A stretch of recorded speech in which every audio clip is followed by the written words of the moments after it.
Na Mheshimiwa Rais, niruhusu tu nitubu ya kwamba ukweli umetuumiza sana katika hiyo retreat. Watu waliona jina retreat wakafikiria tunakuja kupumzika.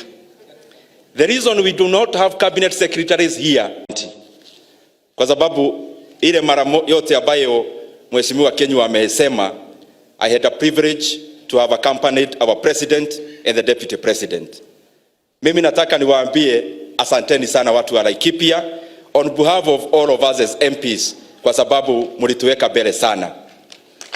Asanteni pia kwa kuchagua rais wetu na our deputy president, na ndio maana tuko hapa kama Mungu ametujalia, kama tukiongoza wananchi wengine wote wa nchi yetu ya Kenya.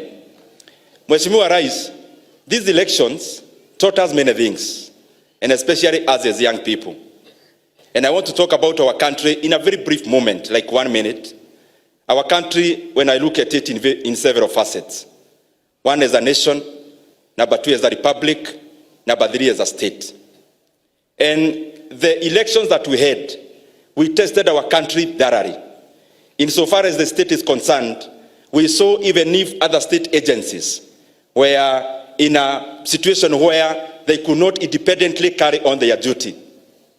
God sent us a state agency called IEBC that delivered this election in terms of that side of IEBC mandate. In terms of the Republic, Mheshimiwa Rais, you know, many times we were being told that men with money and men with names sit down in boardrooms and decide the fate of our country. But in August of 2022, we proved everyone wrong, that the Kenyan people, that Kenya is a country, is a true republic, where the residents of Kenya have the final mandate on deciding the destiny of our nation and especially of choosing our leaders. Mheshimiwa Rais, also in terms of our country as a nation, that is where I am the most proud. Because there before, even in Parliament, when we could address Parliament, some people would say this nation, in terms of tribal cocoons.